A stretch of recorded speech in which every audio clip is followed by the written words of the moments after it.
हम ये मांग रहे हैं जो हमारा जायज़ हक़ है, और एक बहाना बना करके आप हमें बाहर मत कीजिए, वरना ये दिन भी याद रखा जाएगा। अम्मी बोलती थी, अरे सो जाओ, रात बहुत ज़्यादा हो गई है, सुबह उठना है। रात रात भर पढ़ते थे, बीवी बच्चों को छोड़ दिए, अब पढ़ रहे हैं।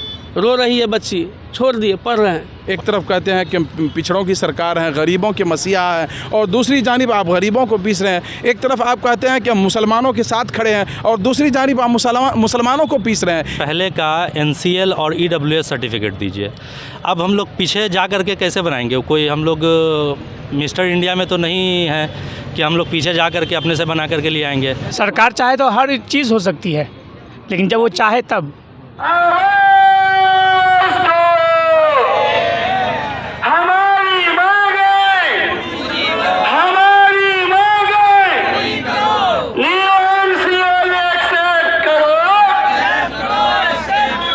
नमस्कार, आप देख रहे हैं मंथन न्यूज़ बिहार और मैं आपके साथ शुभम कुमार झा।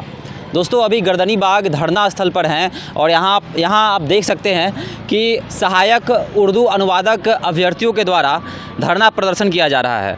सरकार को यह कहा जा रहा है, सरकार को यह मैसेज दिया जा रहा है कि हमारी जो है काउंसलिंग भी हो गई है, पर हमारी नौकरी अभी तक नहीं हुई है।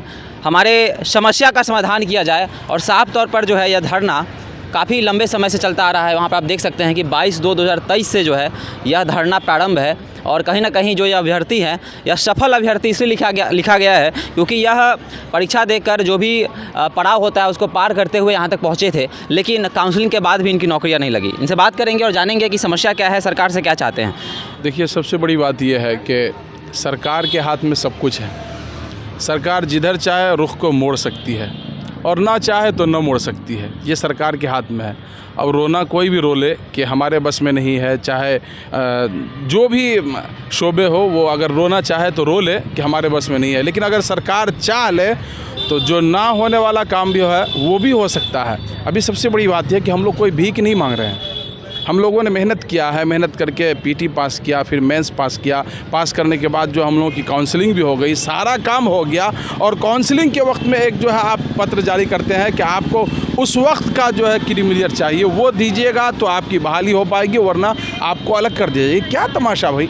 उसी वक्त अगर आप कर देते कि ये लाजमी है, आपको देना ही होगा, तो उसी वक्त हम लोगों के पास अगर होता तो हम लोग लगाते या कोशिश करके जिस तरह से भी होता। देखिए, सबसे बड़ी बात क्या है, मैं एक पॉइंट आपको बता दूं। सबसे भारी पॉइंट और बहुत महत्वपूर्ण पॉइंट ये है कि NCL को, मैं खुद अपनी बारे में बताता हूँ, NCL को हम लोग जानते ही नहीं थे। NCL कहते हैं किसको? कौन से उल्लू का, कौन सी चिड़िया का नाम है NCL, ये हम लोग जानते ही नहीं थे। NCL तो इसमें आकर के जाने, और आखिर वक्त में जब ये नोटिफिकेशन निकालता है कि आपको उस वक्त का, जिस वक्त ये विज्ञापन निकला था उस वक्त के पहले का, मतलब उस वक्त का आप NCL दे रहे हैं तो आपकी बहाली मानी जाएगी, बरकरार रखी जाएगी, वरना आपको अलग कर दिया जाएगा। ये क्या तमाशा बना हुआ है? एक तरफ कहते हैं कि पिछड़ों की सरकार है, गरीबों के मसीहा है, और दूसरी जानिब आप गरीबों को पीस रहे हैं। एक तरफ आप कहते हैं कि हम मुसलमानों के साथ खड़े हैं, और दूसरी जानिब आप मुसलमानों को पीस रहे हैं। एक तरफ कहते हैं कि हम मुसलमानों के मसीहा हैं, हम मुसलमान के साथ खड़े हैं, और एक तरफ दूसरी जानिब जो आप मुसलमानों के साथ कैसा रवैया इख्तियार कर रहे हैं। ये हमारा दर्द है, और हम अपने दर्द को बयान कर रहे हैं, और सरकार से ये हम मांगते हैं कि आप हमको भीख मत दीजिए।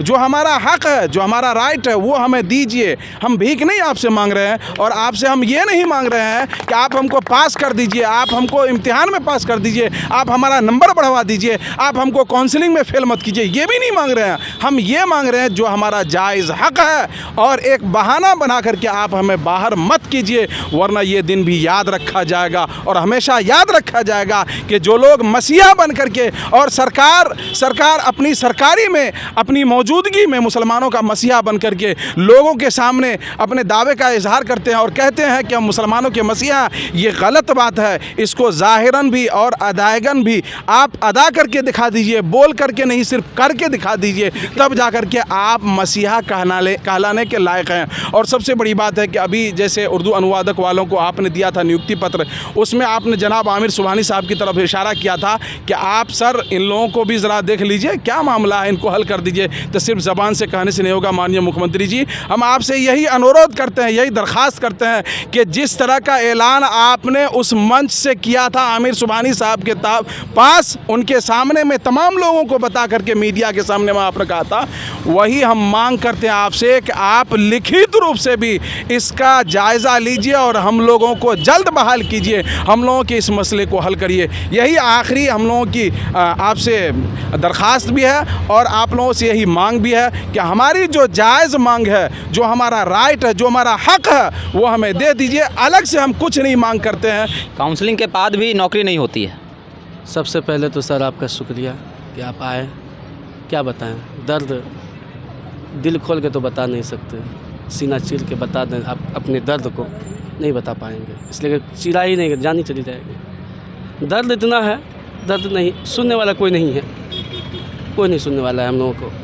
क्या हमारी गलती थी, हमने क्या गुनाह किया था? हमने पीटी पास कर लिया, हमने मेंस पास कर लिया। अम्मी बोलती थी अरे सो जाओ, रात बहुत ज़्यादा हो गई है, सुबह उठना है। रात रात भर पढ़ते थे, बीवी बच्चों को छोड़ दिए, अब पढ़ रहे हैं। रो रही है बच्ची, छोड़ दिए, पढ़ रहे थे। जुनून था कि पास करेंगे, पास कर लिए। अब जब पास कर लिए, खुशी का जो है फव्वारा फूट पड़ा, सारे लोग खुश हो गए, रिश्तेदार, माँ बाप, घर, पड़ोसी सब।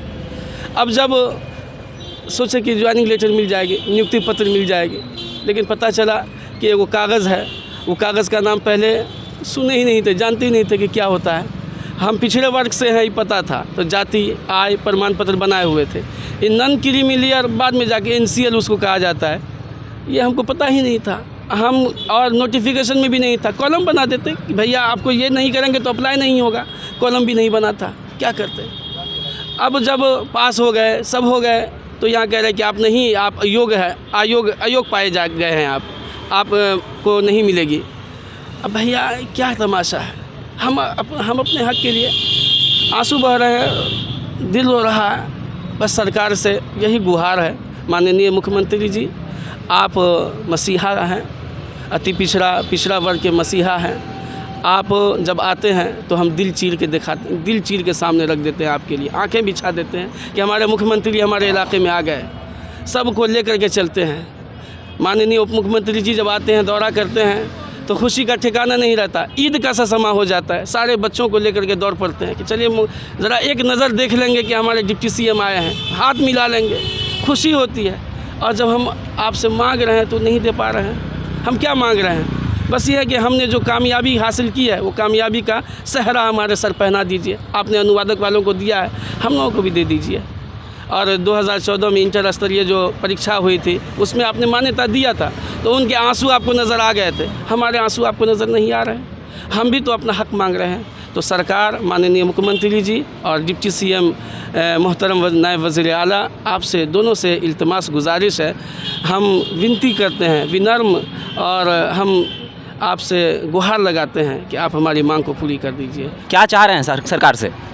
हम सर सरकार से यही चाह रहे हैं कि हमने PT मेंस क्वालिफाई करने के बाद हमने काउंसलिंग करा लिया और हम लोग पिछड़ा वर्ग अत्यंत पिछड़ा वर्गीय कोटि से आते हैं। हम लोगों के पास क्रीमिलियर है, नया है, और आयोग का कहना है कि आपको पुराना क्रीमिलियर चलेगा।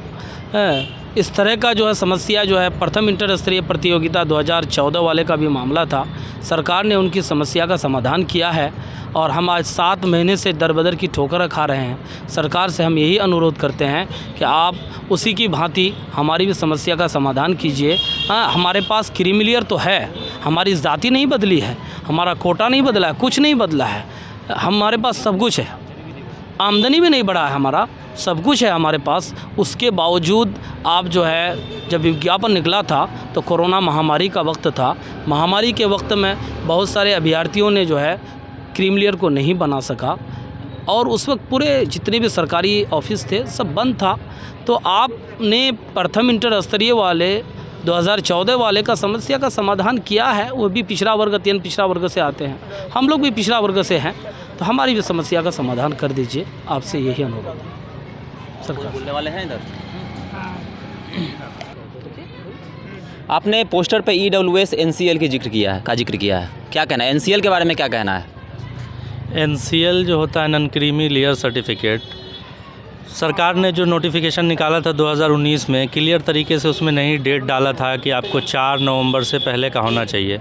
और लोग पीटी एग्ज़ाम दिए, मेंस एग्ज़ाम दिए, और आपको भी पता है कि आजकल एग्ज़ाम इतना आसान नहीं होता देना। कोई भी कंपटीशन हो, एक फॉर्म के लिए अगर आदमी एक सीट है तो उसके लिए हज़ारों लोग फॉर्म भरते हैं। 400 के लिए 4 लाख फॉर्म आ जाता है। हम लोग 2019 में फॉर्म भरे, पीटी मेंस क्वालिफ़ाई कर लिए। उसका जब रिज़ल्ट हम लोग का शॉर्ट लिस्टेड हुआ लगभग 7 जुलाई के दिन, उसके बाद एक नोटिफिकेशन जारी किया गया आयोग की तरफ से काउंसलिंग के लिए कि आप 4 दिसंबर 2019 से पहले का NCL और EWS सर्टिफिकेट दीजिए।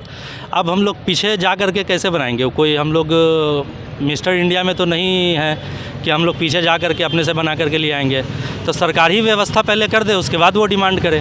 और जब डिमांड कर रही है तो पहले ही डिमांड करना चाहिए था कि आप जो अभी फॉर्म भर रहे हैं, अभी 2022 में ही एक नोटिफिकेशन आया है 3rd CGL का, उसमें जो है डिमांड कर दिया EWS सर्टिफिकेट अगर है आपको तभी आप फॉर्म भर सकते हैं, नहीं तो नहीं भर सकते हैं। यही चीज़ अगर आप उसी टाइम में कर देते, ये कंडीशन लगा देते तो हम लोग फॉर्म ही नहीं भरते।